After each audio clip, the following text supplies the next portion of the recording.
Hello friends, कैसे हैं आप लोग। तो दोस्तों, हम लोग एनसीईआरटी क्लास 6 पॉलिटी का सीरीज स्टार्ट किए हैं, जिसमें हम लोगों ने पढ़ लिया है अध्याय 1 से लेकर के अध्याय 5 तक। और आज जो है हम लोग अध्याय 6 स्टार्ट करेंगे, जिसमें नगर प्रशासन के बारे में हम लोग पढ़ेंगे। और इसमें क्या क्या टॉपिक्स होने वाला है, चलिए उसको देख लेते हैं। यहाँ पे जो स्टार्टिंग में दिया गया है, इसी के बारे में दिया गया है कि इसमें आखिर क्या हम लोग सीखेंगे, क्या पढ़ेंगे। तो इसमें दिया गया है, एक गांव के मुकाबले शहर ज्यादा बड़ा और अधिक फैला हुआ होता है। शहर की गलियां ज्यादा चौड़ी होती है, वहां के बाजारों में ज्यादा भीड़ भाड़ होती है, पानी और बिजली की सुविधाएं होती है, अस्पताल होते हैं। शहर में जो भी सुविधाएं होते हैं यहाँ पे वर्णन है उसका। और यहाँ बहुत ज़्यादा वाहन होते हैं, यातायात को नियंत्रित करना पड़ता है। क्या आपने कभी सोचा है कि यह सब इतने सुचारू रूप से कैसे चलता है। यानी गांव की तुलना अगर शहर से किया जाए तो वह बहुत ही ज़्यादा फैला हुआ होता है, गलियां बहुत ही ज़्यादा चौड़ी होती है और भीड़ भाड़ बहुत ज़्यादा होता है, गाड़ी बहुत ज़्यादा चलते हैं। इसलिए वहाँ का नियंत्रण बहुत ही सुचारू रूप से, इतने सुचारू रूप से कैसे चलाए जाते हैं उसके बारे में ये पूरा का पूरा लेसन है। ये पूरा का पूरा अध्याय इसी पे आधारित है। और इस अध्याय में हम लोग जानेंगे कि ऐसी कौन सी संस्था है जो कि इन सब के लिए जिम्मेदार होती है, कैसे निर्णय लिया जाता है, कैसे योजनाएं बनाई जाती है, कौन लोग हैं जो सारा काम करते हैं। चलिए ये सब इस चैप्टर में जानते हैं। तो दोस्तों, वीडियो स्टार्ट करने से पहले आप लोग से इतना ही कहना चाहूंगा कि आप लोग अपने दोस्तों तक ये वीडियो जरूर शेयर कर दें, ताकि सभी स्टूडेंट्स तक ये वीडियो पहुंच सकें और सभी इस वीडियो से लाभ ले सकें। और वीडियो को लाइक जरूर करिए, जिससे हमको मोटिवेशन मिलता है और अच्छा अच्छा कंटेंट लाने में बहुत ही ज़्यादा ऊर्जा मिलता है। तो चलिए शुरू करते हैं वीडियो को। यहाँ पे कुछ सबसे पहले पिक्चर दिया गया है शहरों की, और नीचे से यहाँ से स्टार्ट होता है इतवार। इतवार एक दिन है जिसको हिंदी में रविवार कहा जाता है। इतवार की एक अलसाई हुई दोपहर थी, जब माला और उसके साथी शंकर, जहांगीर और रेहाना गली में क्रिकेट खेल रहे थे। शंकर ने बड़ा अच्छा ओवर फेंका और रेहाना आउट होते होते बची थी। रेहाना के आउट ना होने से शंकर हताश हो रहा था, इसलिए उसने इस उम्मीद से कि वह कैच आउट हो जाएगी, एक शॉर्ट बॉल फेंक दी। उल्टा हो गया। रेहाना ने इतनी तेजी से बल्ला घुमाया कि गेंद ऊपर गई और गली की ट्यूबलाइट टूट गई। तो दोस्तों, एनसीईआरटी की सबसे अच्छी बात यह है कि इसमें कहानी के फॉर्मेट में दिया हुआ है, एक बच्चे की तरह सिखाता है। क्लास 6 के अकॉर्डिंग ये बुक बहुत ही सफिशियंट है। अगर इसमें देखा जाए तो बहुत ही बारीक से एक कहानी के माध्यम से कोई भी टॉपिक को कवर किया जाता है। तो दोस्तों, इसी के कारण से कोई भी एग्जाम में अगर आपको बेस मजबूत करना होता है तो सबसे पहले एनसीईआरटी को पढ़ना पड़ता है। तो चलिए, इसमें हुआ कि इतवार का एक दोपहर था, जब माला था और शंकर उसके साथी थे, जहांगीर और रेहाना, ये चारों क्रिकेट खेल रहे थे। और उसी में एक ट्यूबलाइट था जो कि शॉर्ट बॉल फेंका, और रेहाना ने जैसे ही बल्ला घुमाया वो ट्यूबलाइट उस बॉल की वजह से टूट गया। रेहाना ने चिल्लाया, अरे यह मैंने क्या कर दिया। तो शंकर तपाक से बोला, अरे हम यह नियम बनाना भूल गए थे कि अगर तुम्हारी गेंद से गली की ट्यूबलाइट टूट जाती है तो तुम आउट मानी जाओगी। तीनों ने ही तब शंकर को विकेट की चिंता छोड़ने के लिए कहा, क्योंकि जो हुआ वे उस बारे में ज्यादा चिंतित और परेशान हो रहे थे। हुआ यूं कि वो जो है सो गली का ट्यूबलाइट तोड़ दिया था। पिछले हफ्ते उनसे निर्मला मौसी की खिड़की टूट गई थी, जिसको बदलने के लिए अपने जेब खर्च में से पैसे देने पड़े थे। क्या अब दोबारा जेब खर्च में से पैसे देने पड़ेंगे? और ये पैसे देंगे किसको? जैसे वहां पे किसी का कांच का खिड़की टूट जाए तो हम कांच का खिड़की तो जिसका घर है उसको दे आएंगे, उसका जो भी पैसा बनेगा उसको दे देंगे। लेकिन यदि ट्यूबलाइट टूट गया तो हम ये पैसा किसको देंगे, यदि हम अपने पॉकेट से भी दे रहे हैं तो किसको आखिर देंगे। ये सोचने वाली विषय है, जो कि ये चैप्टर उसी के बारे में है कि पूरा का पूरा नगर प्रशासन किस तरह से चलता है। गली की ट्यूबलाइट बदलता कौन है? माला का घर सबसे पास में था। चारों भागकर माला के घर गए और उसकी माँ को सब कुछ बता दिया। सारी बात सुनकर माला की माँ ने कहा कि उन्हें इस बारे में कुछ खास तो पता नहीं, बस यही मालूम है कि नगर निगम की जिम्मेदारी होती है। उन्होंने सुझाया कि यास्मीन खाला से पूछना चाहिए, वे हाल ही में नगर निगम से सेवानिवृत्त हुई हैं। अब माला की माँ को इसके बारे में नहीं पता था, बस इतना पता था कि इसके जिम्मा जो होता है वो नगर निगम का होता है और इसका जितना भी देखभाल देखरेख सारा कार्य वो नगर निगम के अंतर्गत ही किया जाता है। और वहीं पे पास में ही एक यास्मीन खाला रहती थी, जो कि नगर निगम से सेवानिवृत्त हुई थी, यानी रिटायर्ड हो गई थी। तो उनसे पूछने के लिए ये लोग जाते हैं और यास्मीन खाला उसी गली में रहती थी और माला की माँ उनकी बहुत अच्छी दोस्त भी थी। चारों दौड़कर खाला के घर पहुंचे और जैसे ही उन्होंने दरवाजा खोला वे एक साथ पूरा किस्सा सुनाने लगे। उनका सवाल सुनकर यास्मीन खाला बड़े जोर से हंस पड़ी और बोली, कोई एक व्यक्ति नहीं है जिसको तुम पैसा दे सकते हो। एक बहुत बड़ी संस्था होती है जिसको नगर निगम कहते हैं। यह सड़कों पर रोशनी की व्यवस्था, कूड़ा जो है सो कचरा इकट्ठा करते हैं और पानी की सुविधा उपलब्ध कराने और सड़कों व बाजारों की सफाई करते हैं। तो नगर निगम का क्या क्या कार्य है यहाँ पे दिया गया है। सबसे पहले सड़कों पर रोशनी की व्यवस्था करते हैं, ट्यूबलाइट लगाते हैं, बल्ब लगाते हैं, कूड़ा कचरा को इकट्ठा करते हैं, पानी की सुविधा उपलब्ध कराता है और सड़क व बाजारों की सफाई करता है। उसके बाद माला बोली, हाँ हाँ, मैंने नगर निगम के बारे में सुना है। मैंने शहर में बोर्ड देखे हैं जो नगर निगम द्वारा लोगों को मलेरिया के बारे में बताने के लिए लगाए जाते हैं। खाला बोली, तुम बिल्कुल सही कह रही हो। नगर निगम का काम यह सुनिश्चित करना भी है कि शहर में बीमारियां न फैले। साफ सफाई अच्छी तरीके से हो तभी तो बीमारियां नहीं फैलेगी। तो नगर निगम इसकी जिम्मेदारी लेता है और वह हर जगह साफ सफाई करता है। यह स्कूल स्थापित करता है नगरों में और उन्हें चलाता भी है। शहर में दवाखाने और अस्पताल चलाता है। यह बाग बगीचों का रखरखाव भी करता है। उन्होंने आगे जोड़ा कि हमारा पूना शहर बहुत ही बड़ा शहर है और यहाँ नगर प्रशासन चलाने वाले संस्था को नगर निगम कहते हैं। छोटे कस्बे में इसे नगर पालिका कहते हैं। नगर प्रशासन का सबसे बड़ा संस्था जो होता है उसे नगर निगम कहते हैं और नगर पालिका छोटे कस्बों में होते हैं।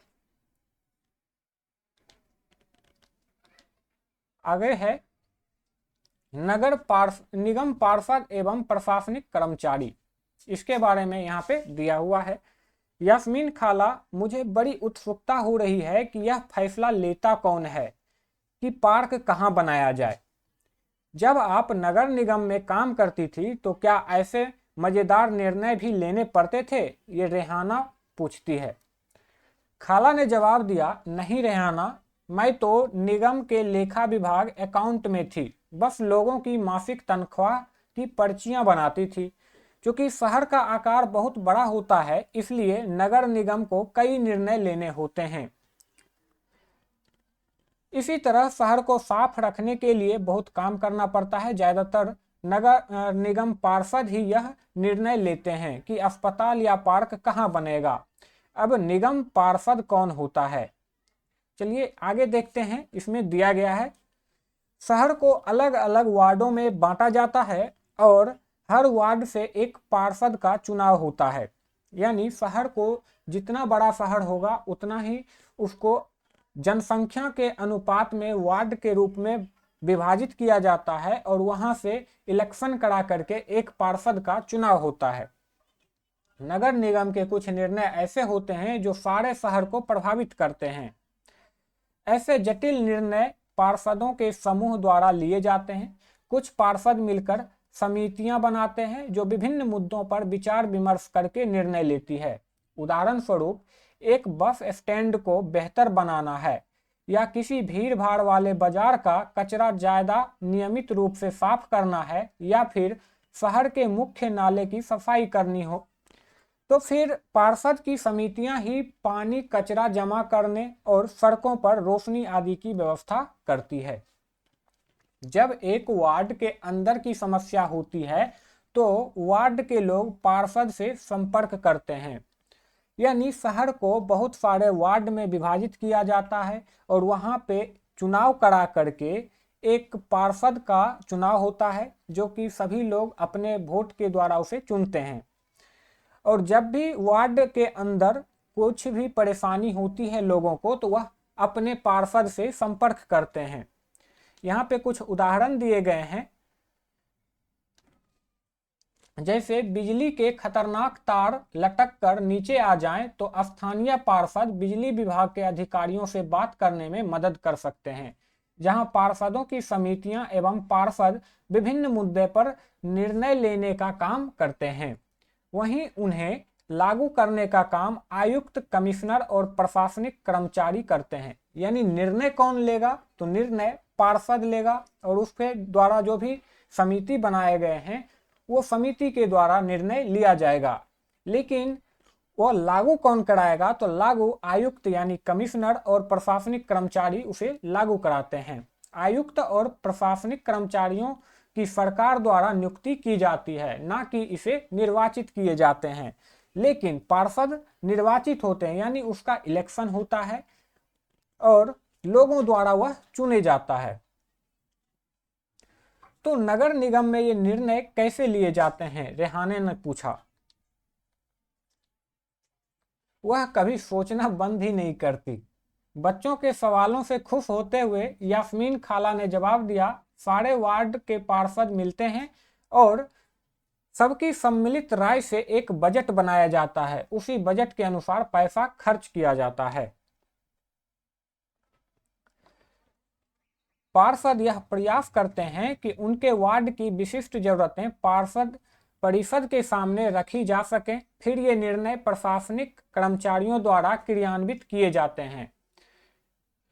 खाला बड़ी खुश थी क्योंकि किसी बड़े व्यक्ति ने आज तक उनसे काम के बारे में नहीं पूछा था। बच्चों के सवालों ने उन्हें अपने अनुभव बांटने का एक मौका दिया था।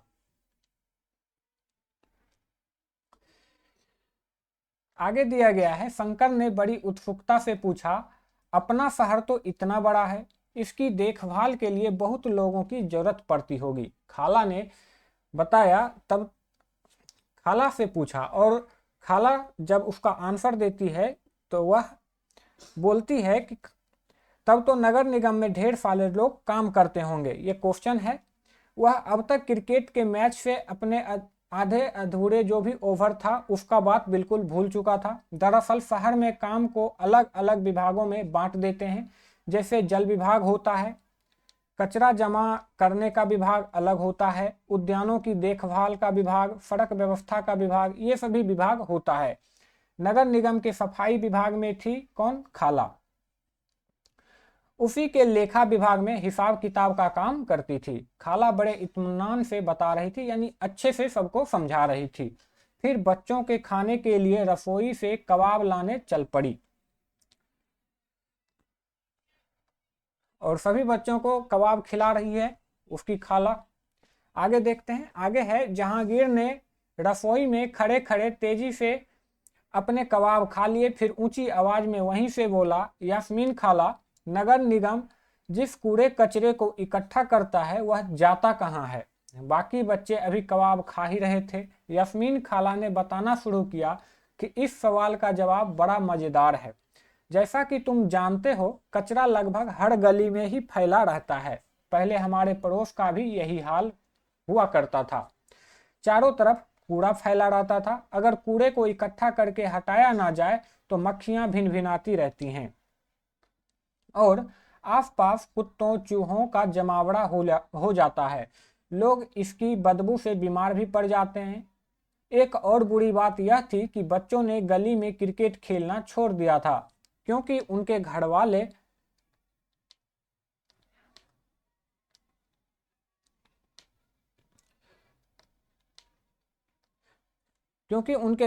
को यही डर लगा रहता था कि गली में अधिक समय रहने से बच्चे बीमार ना पड़ जाएं। अब लोगों का विरोध। जब गली में कूड़ा कचरा ज्यादा हो जाए तो लोगों का विरोध स्वाभाविक था। यास्मीन खाला ने बताया कि किस तरह से लोगों ने विरोध करके कूड़े कचरे को व्यवस्थित करवाया।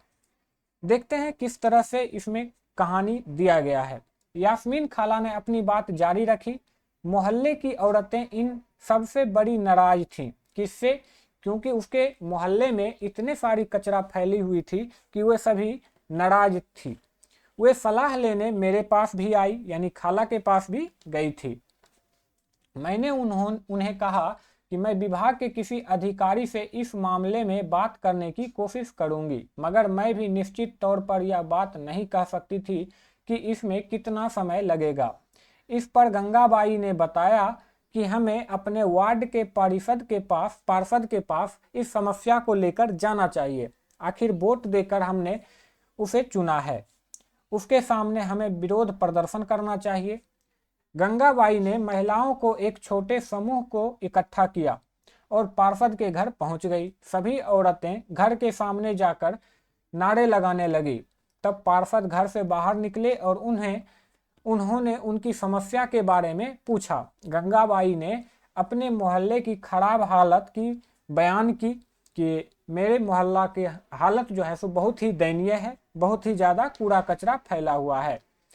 पार्षद ने उन महिलाओं से वादा किया कि वे अगले दिन उसके साथ आयुक्त से मिलने जाएंगे। साथ ही उन्होंने गंगाबाई को मोहल्ले के सारे वयस्कों से एक अर्जी पर दस्तखत करवाने के लिए कहा। अर्जी यह थी कि उनके मोहल्ले से कचरा उठाने की नियमित व्यवस्था की जाए। उन्होंने सुझाव दिया था कि कल आयुक्त से मिलने जाते समय स्थानीय सफाई अभियंता यानी इंजीनियर को भी साथ ले जाना अच्छा रहेगा। आखिर इंजीनियर को साथ ले जाने का फायदा ये होगा कि वह अपना रिपोर्ट अच्छे से बताएगा।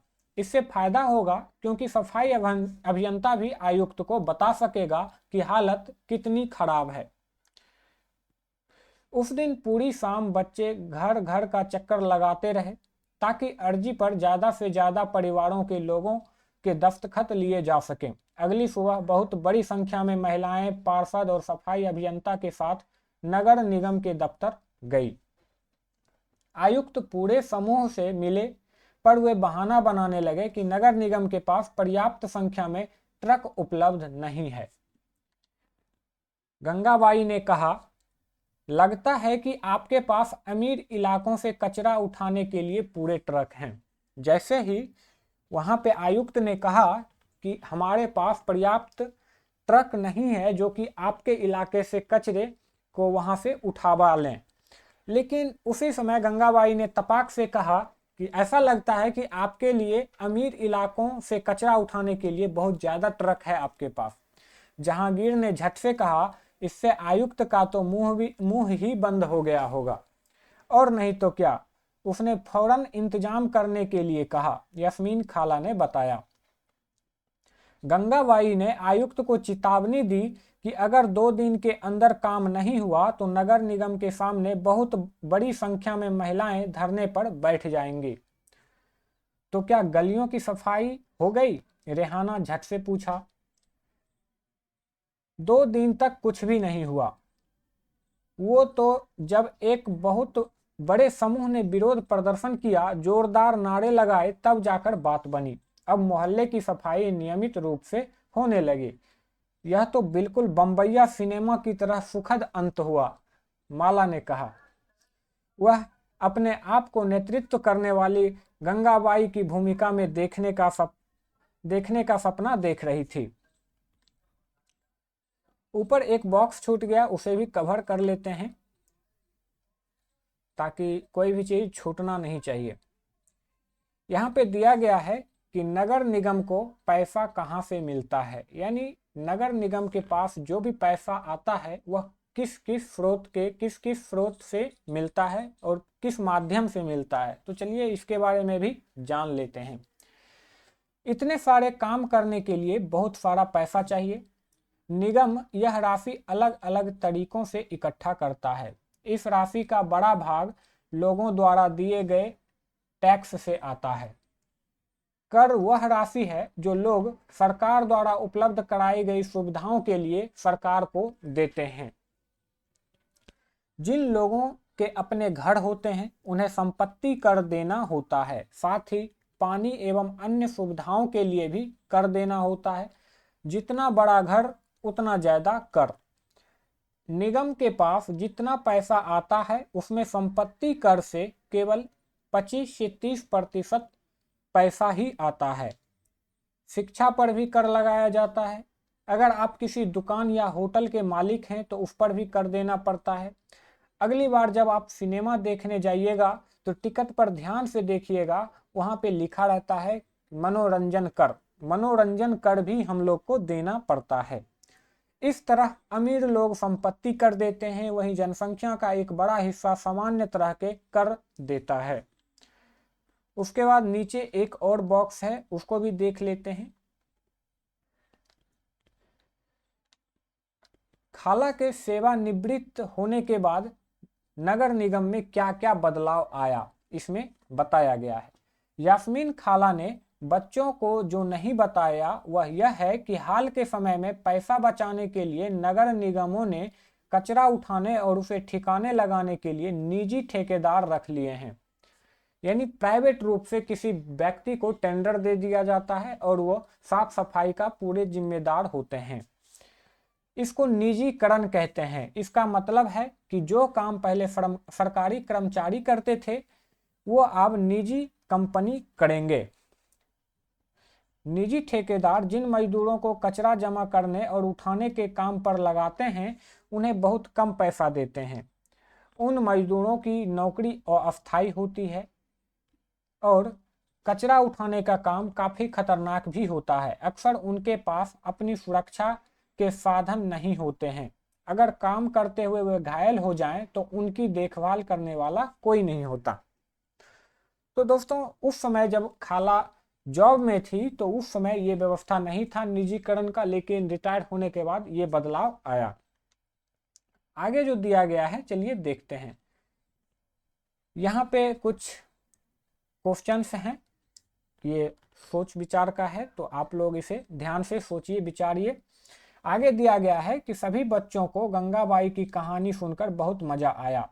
उन्हें इसका आभास तो था कि मोहल्ले में गंगाबाई की खासी इज्जत थी और लोग उन्हें बहुत मानते थे, मगर उसका कारण उन्हें अब समझ में आया था।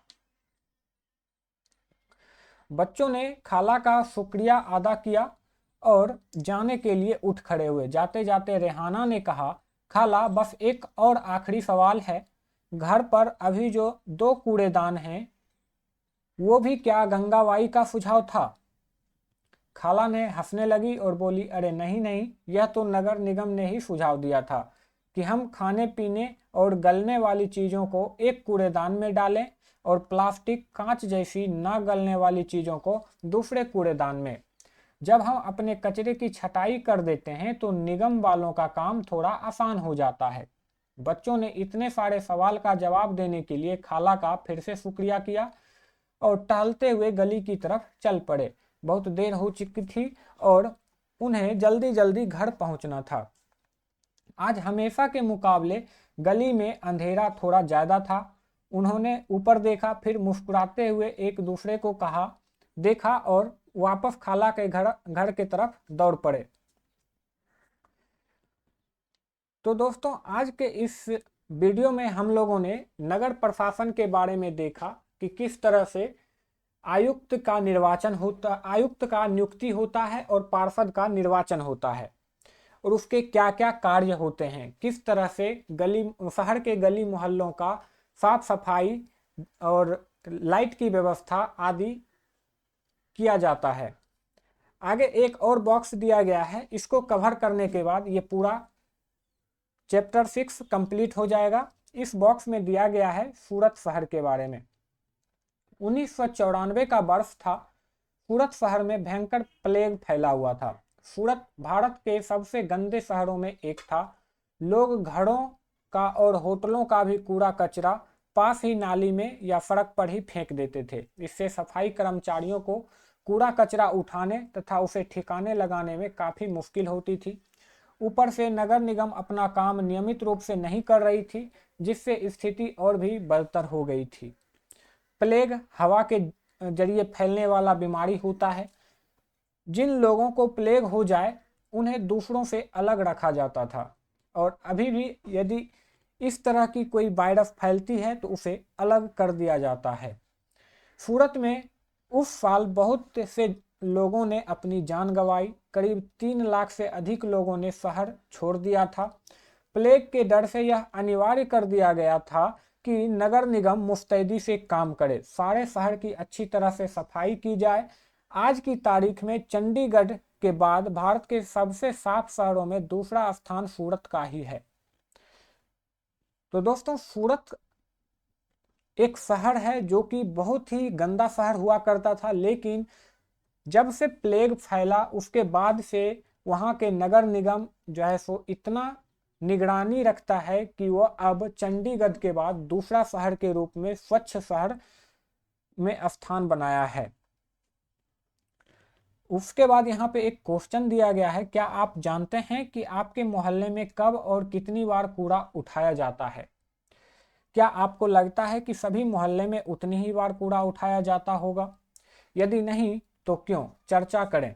तो दोस्तों, आज का चैप्टर समाप्त हो गया है, और यदि आपको कोई भी डाउट हो तो कमेंट में ज़रूर पूछ सकते हैं, और कोई भी सजेशन देना हो तो वो भी कमेंट में लिख दीजिएगा, जो कि यदि अच्छा सजेशन होगा तो हम ज़रूर कंसीडर करेंगे अगले वीडियो में। तो दोस्तों, मिलते हैं नेक्स्ट वीडियो में। अपने दोस्तों के पास ये वीडियो ज़रूर पहुंचा दीजिए ताकि उसको भी इस वीडियो से बेनिफिट हो सके। तो मिलते हैं नेक्स्ट वीडियो में। जय हिंद।